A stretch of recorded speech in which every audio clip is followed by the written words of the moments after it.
බැද්දේගම කියලා කියන ගමේ ආරච්චි කෙනෙක් හිටියා. මෙයා තමයි බැද්දේගම ගමේ ආරච්චි.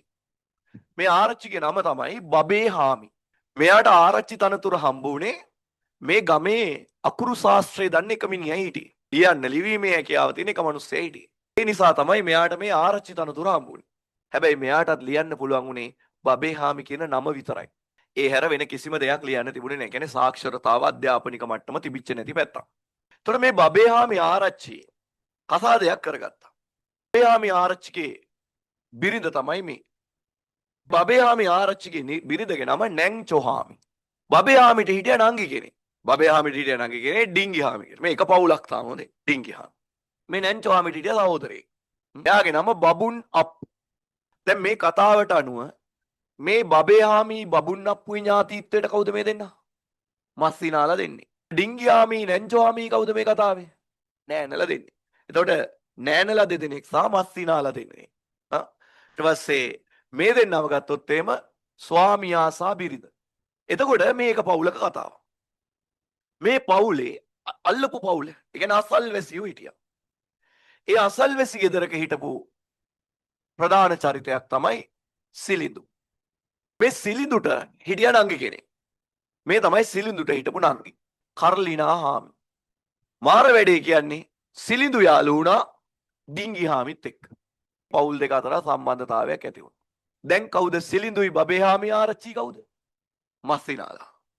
එතකොට කර්ලිනා හාමි ඩිංගි හාමි කවුද? නෑනලා. තාමත් මේ කතාවේ ඉන්නේ නෑනලයි මස්සිනාලයි විතරයි. ඔන්න කල්ගත වීමේදී ඩිංගි හාමිට දරුවෝ ලැබෙන්න. ඩිංගි හාමි බිහි කළා දරුවෝ දෙන්නේ. මේ එක දරුවෙක් මේ අනිත් දරුවෝ. නිවුන් දරුවෝ දෙදෙනෙක් තමයි බිහි කරේ. එක කෙල්ලෙකුට නම තිබ්බා හින්නි හාමි. අනික් කෙල්ලට නම තිබ්බා පුංචි මැනිකා. මාර සිද්ධියක් සිද්ධ වුණා. ඩිංගි හාමි දරුවෝ දෙන්න ඉපදෙනකන් ඩිංගි හාමි දරුවෝ දෙන්න ඉපදෙනකන් මේ සිලිඳු මාර කැමැත්තෙන් තමයි හිටියේ. දරුවෝ දෙන්න ඉපදුනා කියන පණිවිඩය ආපු ගමන් සිලිඳු ආවා. සිලිඳු මහා එක විදියක මිනිස්සෙක්. සිලිඳු පොඩ්ඩක් නිකන් කැලෙත් එක්කම ජීවත් වෙච්ච කෙනෙක්. සිලිඳු නිදාගන්නේ ඇස් දෙක අරගෙන. ඒතර මිනිස්සෙකුට හොයාගන්න බෑ සිලිඳු නිදිත අවදියෙන් දින්නේ. සිලිඳු බය සිලිඳු ජීවත් වෙන්නේ කැලේමයි. හැබැයි සිලිඳු කැලෑවට මාර බය මිනිස්සෙක්. එතකොට සිලිඳු ළඟ තිබ්බේ දඩයන් කිරීමේ උමනාව මේ ගමේ තිබ්බේ හේන් ගොවිතැනක්. එයා කුරක්කන් හේන් මොකුත් කරේ නැහැ. එයා කරේ දඩයමක් කරගෙන ජීවත් වෙච්ච එක. ඒතර මෙයාම එක විදියක කෙනෙක්. දරු දෙන්න බලන්න ආවට පස්සේ අප්පට සිරි ඉපදිලා තියෙන ගෑනු දරුවෝ දෙන්නේ. මේක දකින සිලිඳුට හොඳටම තරහ යනවා. හොඳටම තරහ ගිහලා සිලිඳු අහනවා Tamanගේ බිරිඳගෙන් කොමට පුතෙක් කොමට මගේ තුවක්කු උස්සන් කැලේ ගෙනියන්න පුතෙක් ටීමට දෑවැදි හදන්න පරට්ටියෝ හදනවද කියලා හොඳටම තරහ ගිය සිලිඳු අර දරුවපතක් කරලා ඉන්න ගෑණිට Tamanගේ ආවේගයෙන් පහර දෙන්න ගන්න. මේ පහර දීම වේදනාව ලොකු ප්‍රශ්නයක් වෙනවා. අර දරු ප්‍රසූති වේදනාව මැද්දට අර සිලිඳුගේ ආවේග ප්‍රහාරයන් එල්ල වෙනවා. ඒක ඩිංගි හාමිට දරා ගන්න බෑ. මේ දරු දෙදෙනා ඉපදිලා ඊළඟ දවසේ යනකොට අනේ මේ ඩිංගි හාමි මරණයටපත් වෙනවා. එහෙනම් මේ කතාවේ ඩිංගි හාමි මැරුණා. ඩිංගි හාමි මැරුණාට පස්සේ බබේ හාමි ආරච්චි සිලිඳුත් එක්ක තරහ වුණා. සාධාරණ කේන්තියක්. තමන්ගේ නංගිගේ මරණය දරු ප්‍රසූතිය. හැබැයි මරණයට හේතුව දන්නවා. හේතුව මොකද්ද? දරු ප්‍රසූතිය සිද්ධ කරලා ඉන්න ගෑනු කෙනෙකුට අසීමාන්තික වදදී. ඒ සිලිඳු සහ බබේ හාමි ආරච්චි අතර ගැටුමක් ඇති වෙනවා. ඒ ගැටුමට අනුව දෙමස් සිනාලා දැන් තරහයි. ආරච්චි මොකද කරන්නේ? ආරච්චි බලතල පාවිච්චි කරලා සිලිඳුගේ හේන් බලපත්‍රය අහෝසි කරනවා පලිගන්න. ආරච්චි බලතල පාවිච්චි කරලා පුළුවන් තරම් සිලිඳුව හිර කරනවා. කර්ලිනා හාමි කසාද බැඳලා ගිහිල්ලා එයාගේ මිනිහා මැරිලා ගෙදර එනවා. අයියා ළඟට එනවා. ඒ එනකොට හින්නි හාමි පුංචි වෙනිකා යම්ම නැතුව තනි වෙලා. කර්ලිනා හාමි ඒ දරු දෙදෙනාගේ වගකීම ගන්න. ඒ දෙන්නව බලා ගන්නවා. එතනින් එහාට කර්ලිනා.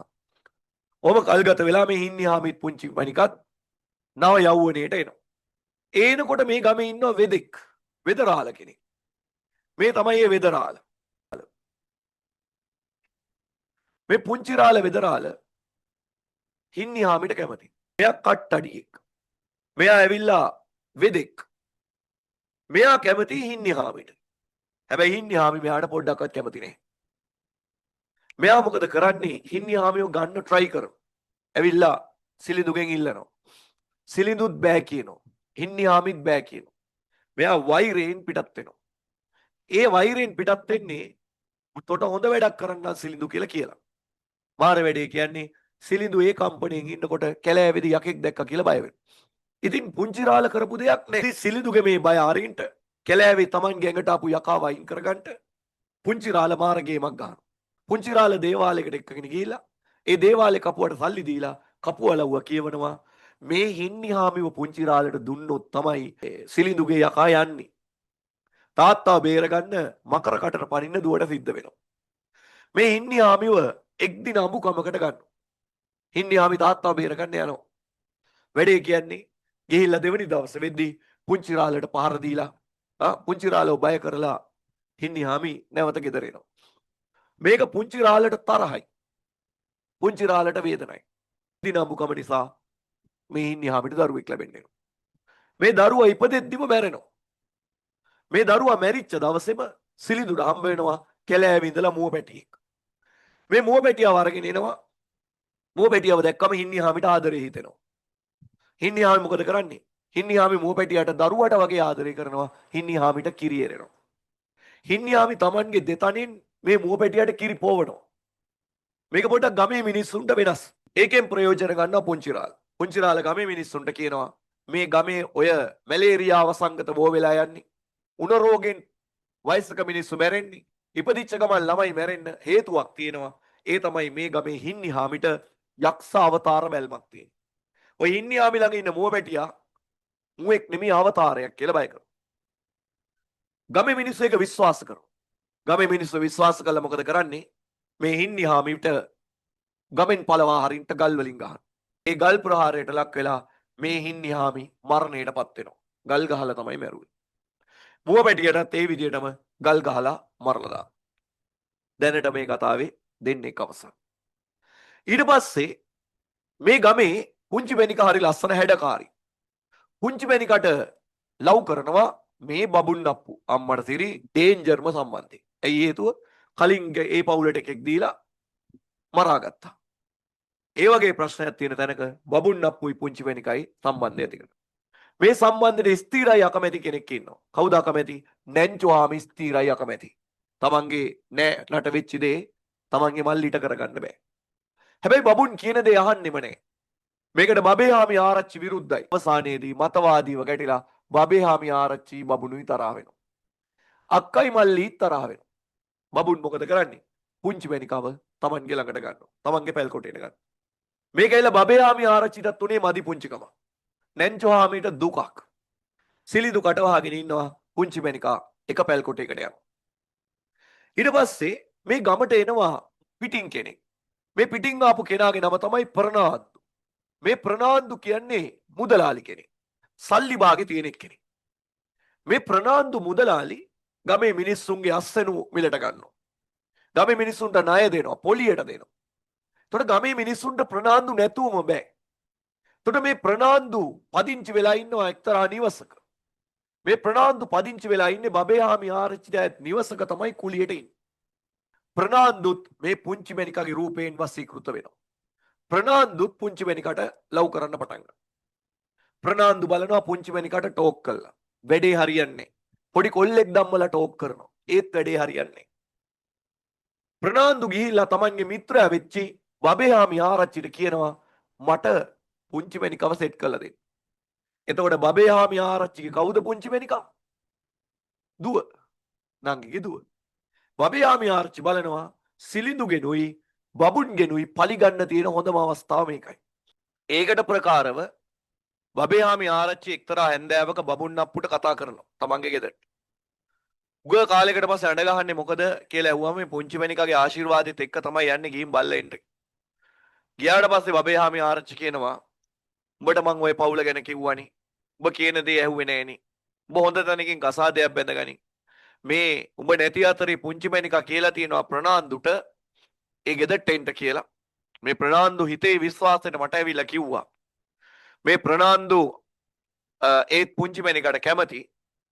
උඹ ඔය පුංචි මැනිකා වේලවලා දාලා ගෙදර වරෙන් මේ ප්‍රනාන්දුත් එක්ක ඒකිට යන්න පුළුවන්.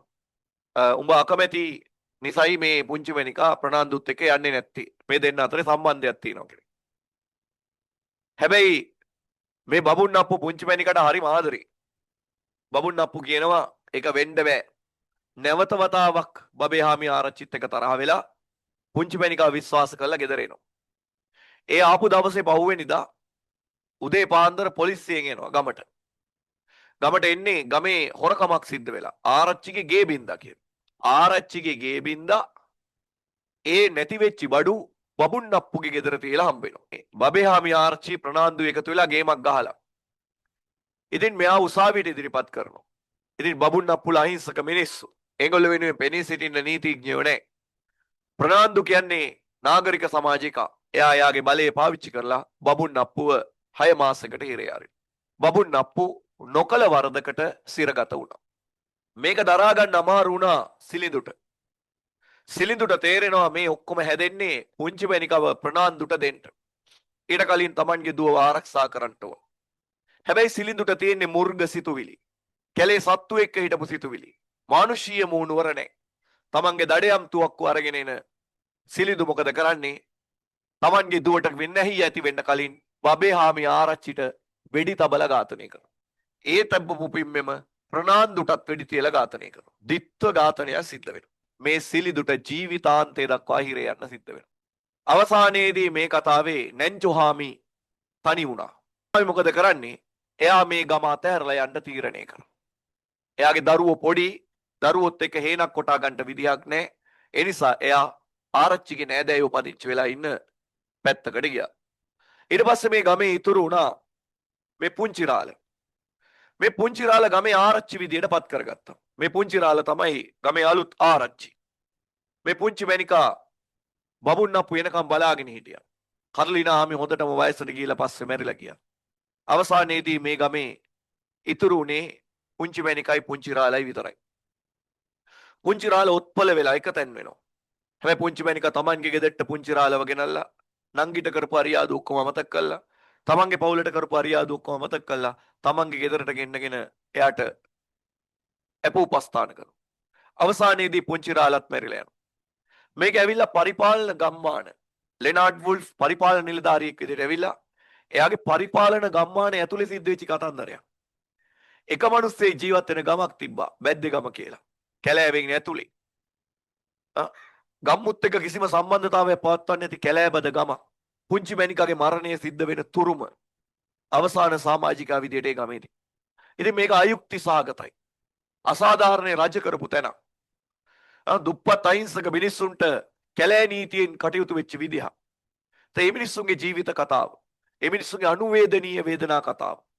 තමයි මේ විදියට බැද්දේ ගමින් සනිටු අහන්නේ.